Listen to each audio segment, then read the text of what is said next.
என்ன பப்பி இவ்வளோ நேரம் ஆச்சு? சாராக்கா நம்மளை வெயிட் பண்ண சொல்லிட்டு போனாங்க, இன்னும் ஆளையே காணோம். வந்துருவாங்களா என்னன்னே தெரியலையே. நம்ம அந்த வரைக்கும் சோட்டுவை கூப்பிட்டு இருப்போமா?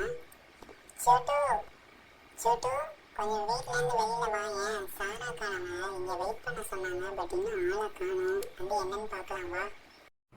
பப்பிராணி, நம்ம எல்லாரும் சேர்ந்து ஒன்றா சாப்பாடு சமைச்சு சாப்பிட்லான்னு விளாட வர சொன்னேன் இன்னைக்கு. பட்டு இன்னைக்கு யாரையும் ஆளை காணும்.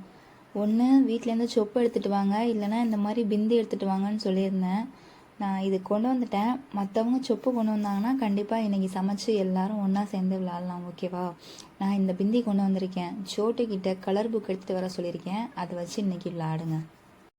சாராக்கா, இன்னும் எங்கள் அப்பா எனக்கு இந்த மண்பானையில் சொப்பு சாமான் வாங்கியே கொடுக்கலக்கா. வாங்கி கொடுத்தோன்னா கண்டிப்பாக எடுத்துகிட்டு வரேன். நீங்கள் பிந்தி எடுத்துகிட்டு வர சொன்னீங்கல்ல, அதனால் நாங்கள் ஆளுக்கு ஒரு பிந்தி எடுத்துகிட்டு வந்திருக்கோம். இதை வச்சு எதுவும் ப்ராஜெக்ட் பண்ண போகிறோமாக்கா? நம்ம கலர் பெயிண்டிங் அடிக்கிற புக்கில் வச்சு ஏதாவது ப்ராஜெக்ட் பண்ணணும்னு சொல்லியிருந்தீங்கல்ல ஸ்கூலில் கொடுக்கறதுக்காக, அந்த மாதிரி எதுவும் கொடுக்க போகிறோமா? ஜாயும் சோட்டுவும் வர சொல்லியிருக்கேன், இப்போ வந்துடுவாங்க அக்கா. எல்லோரும் சேர்ந்து அப்படியே ஸ்டார்ட் பண்ணலாம். நீங்கள் இன்றைக்கி வேலைக்கு போக மாட்டீங்கல்ல, லீவு தானே? நான் எங்கேருந்து பிந்திக்கு போகிறது? நான் சும்மா கலர் பெயிண்ட் அடிக்கிற மாதிரி இந்த கலரிங் தான் கொண்டு வந்திருக்கேன். அதுவும் 6 தான் இருந்துச்சு, இன்னும் 6 காணும். வீட்டில் தேடி தேடி பார்த்தேன், எங்கே இருக்குன்னே தெரியல. சரி, இப்போதைக்கு இருக்கட்டும்னு நான் எடுத்துகிட்டு வந்திருக்கேன். நீங்கள் எல்லாம் பண்ணுங்கள், அது வரைக்கும் நான் ரெஸ்ட் எடுத்துக்கிட்டே அதை வேடிக்கை பார்க்குறேன். இது எப்படி ஓப்பன் பண்ணுறதுன்னு கூட தெரியல. ஆனால் நான் பேட்ச் வந்து 12 வாங்கினேன், இப்போ 6 தான் இருக்குது. இன்னும் 6 எங்கே காண போச்சுன்னு தெரியல. அதனால் ஒன்றும் இல்லை, பரவாயில்ல ஜெய். நாங்கள்லாம் இந்த பிந்தியை வச்சு இந்த பெயிண்ட் அடிக்கிற புக்கில் இதை அவுட்லைன் கொடுக்குற மாதிரி பண்ண போகிறோம். இதை தான் அன்னைக்கு சாராக்கா சொல்லி கொடுத்தாங்க. நம்ம ஆர்ட் மிஸ் கூட சொல்லி கொடுத்தாங்கல்ல, அந்த மாதிரி நீயும் ட்ரை பண்ணு. உனக்கு சோட்டா பீம் இல்லைனா சின்சான் ஏதாவது கண்டிப்பாக கிடைக்கும்ல, அதை பேஸ் பண்ணி அதில் ஒட்டிக்கலாம். வெயிலில் விளையாடாமல் ஒரே இடத்துல உட்கார். சாராக்கா, சூப்பராக இருக்குக்கா நீங்கள் வாங்கிட்டு வந்தது.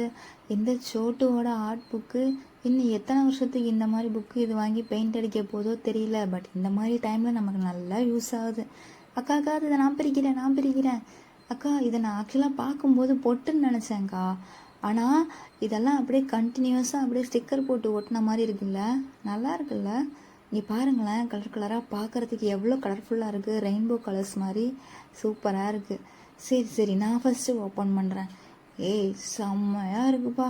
அக்கா, நம்ம ஒவ்வொரு பொட்டா தானே எடுக்கணும். நம்ம ஹர்ஷா சாய் கொண்டு வந்தது ஒவ்வொரு பொட்டா எடுக்கணும். பட் இதை பார்த்தீங்கன்னா ஒரு ரோவே அப்படியே பேக் அண்ட் பேக் ஒட்டி இருக்கு. இதை நீ பார்த்ததே இல்லையா? நான் ஆல்ரெடி நிறையா தடவை பார்த்துருக்கேன்ப்பா. நம்ம ஸ்கூலில் பெரிய அக்கா அண்ணாலாம் இருக்காங்கல்ல, அவங்க ப்ராஜெக்ட் புக்கில் ஃப்ரண்ட் பேஜில் இதை மாதிரி வச்சு தான் டெக்கரேட் பண்ணியிருப்பாங்க. நான் பார்த்துருக்கேன் நிறையா தடவை, நல்லாயிருக்கும். இதை வச்சு நம்ம இப்போ அழகாக க்ரியேட் பண்ணி உள்ளே பெயிண்ட் அடிக்கலாமா, இல்லை சும்மா அவுட்லைன் மட்டும் கொடுக்கலாமா? அதெல்லாம் ஒன்றும் தேவையில்ல. உள்ளே பெயிண்ட் அடிக்கலாம் அவசியம் இல்லை. சும்மா இந்த அவுட்லைன் மட்டும் இந்த பிந்தியை வச்சு கலர்ஃபுல்லாக அப்படியே அவுட்லைன் கொடுத்து பார்ப்போம் எப்படி இருக்குன்னு. சூப்பராக இருக்கும்ல? இது பார்க்குறதுக்கே செம சூப்பராக இருக்குது. ஜாய், இங்கே பாரு, உள்ள சோட்டா பீம் கேரக்டர் எல்லாமே இருக்குது. வாங்க ஒட்டுவோம். ஃபென்டாஸ்டிக்காக இருக்குது, செம்மையாக இருக்குப்பா. நீங்களே ஏதாவது வரைஞ்சி அதுக்கு மேலே இந்த மாதிரி அவுட்லைன் கோட்டிங் கொடுத்தீங்கன்னா பார்க்குறதுக்கு சும்மா பர்ஃபெக்டாக இருக்கும். நீங்கள் தான் மார்க் நிறையா வாங்கிட்டு வருவீங்க. பாருங்கள் சுட்டி, சூப்பராக இதை ப்ரிப்பேர் பண்ணிக்கிட்டீங்களா, செம்மையாக இருக்குது.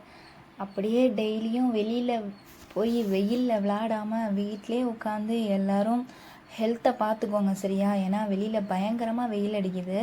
இப்போ நான் வேலைக்கு கிளம்பி போகிறேன். இந்த மாதிரி வீட்டுக்குள்ளே உட்காந்து ஆக்டிவிட்டீஸ் பண்ணுறது எதனா இருந்துச்சுன்னா எல்லோரும் ரெடி பண்ணி பண்ணுங்கள், ஓகேவா? சூப்பராக இருக்குது இந்த சுட்கியை வரைஞ்சிருக்கிறது. ஓகே, எல்லாருக்கும் பாய்டா.